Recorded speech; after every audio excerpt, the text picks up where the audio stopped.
Why are you running for this office?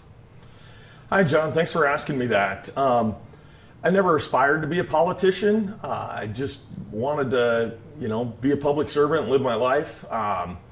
And in recent years, lifetime Washingtonian, Washington politics. As a kid growing up in the 80s, we still had a lot of Democrats, a lot of Democrat governance. But the Democrat Party when I was a kid is different than we're seeing today. And the direction we're going is not something that I think is right for our country, right for our state. And one of the tenets I was taught as an Army officer was when in charge, take charge. And if nobody's taking charge, take charge. What I've been seeing, we have people in charge, but where they're leading us, where we're going is not a direction that I believe is right for us. And so I prayed a lot about this, and maybe I could do something more than I've been doing in my public servant role. And when I saw the seats open up from the redistricting and things, it caused an open seat, and I watched to see who was running and what their messages were.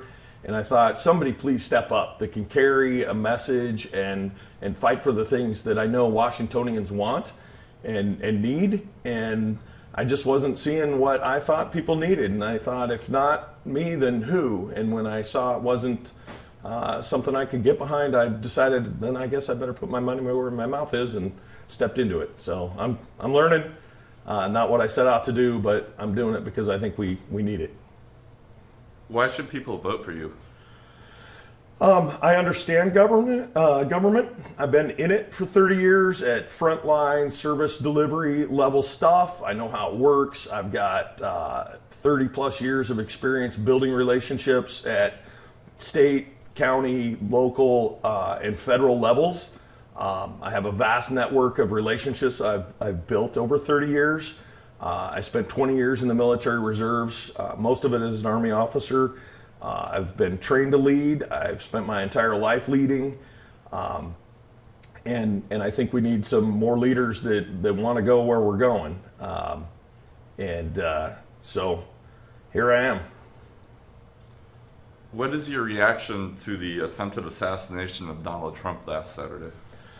Well, my reaction as a former MP officer, also served some years in infantry and a lot in armored cav. Tactics is tactics. The fact that position was allowed to be unmanned, uncovered, there's either some significant failures through competence or serious breakdowns in communications. We need to fix that. I've studied after action reviews from like Hurricane Katrina, from my time in the Coast Guard. And communications is the number one thing that's gone wrong in every after action review I've ever sat in on, no matter how large or small the operation was. Communications got to get fixed, and we can't allow that to happen again. How will you unify voters and people in your district? The division we're experiencing today is unlike anything I've experienced growing up. And now in my middle 50s, it just gets worse and worse. Like the poles of two magnets pushing away from each other. We're all human beings. We all bleed red.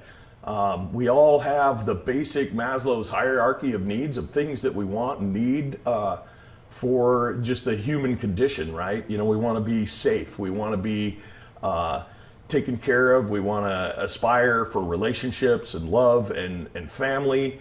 And we can't have any of those things unless we take care of the basics like safety and security. And so working to solve those issues, protect our communities, restore confidence in our police with the community, and protecting our police and law enforcement and firefighters. They're the first line for our communities. And when the communities are safe, they're less stressed, and they can start to close the gap on a lot of issues, because I think human nature, we have more in common than we have differences. And if we can find those places, work on those things together, and stop driving the wedge in the things where we disagree, and work on the big issues that are common to all of us. I want to get out to the communities. I love Central Washington, going to college in Ellensburg. I spent a lot of time in the Yakima Valley as a kid. Spent a lot of time at Toppenish with one of my best friend's families, the Aguilars from Toppenish. Very prominent Hispanic family that I grew up with. And they didn't see me any different. I didn't see them any different. And we can do that as communities as well, not just families and individual relationships. What are the 3 biggest issues that you think voters in your district face? Well, as I alluded to, just the law and order, the community safety and security is huge. We got to restore that. Without that, as we aspire on Maslow's hierarchy of needs, we continue to fall back to, the basic one, which is our food, our shelter, and our livelihood. So we take care of that. We have to take care of that first. Homelessness, the drugs, mental health is huge. Got to be the top of anybody's list. It brings with it a whole collateral wake of issues that ripple across our society, impacting all shores and aspects of our daily lives. And we need to start separating the root causes, because if you go into those homeless encampment areas, those large concentrations, or even find them individually, on a little green belt somewhere, and talk to them, and I interact with them in my capacity, whether they're transient or they're just looking for a place to, drop their bag of belongings and live. When you talk to them, there's different reasons they're there. I've seen the working poor that with housing prices, they just can't afford rent. Although they're working full time, they're trying to raise kids, and then they end up in an SUV or a car, and they're trying to make ends meet. We need to get housing costs down, make them affordable, get those folks out of those encampments, and then work on the mental health issues and the substance abuse issues that are in there. People that don't want to be there, but it's kind of the spiral. They get drawn into that, and then it's tough to get out of that vortex and get back out.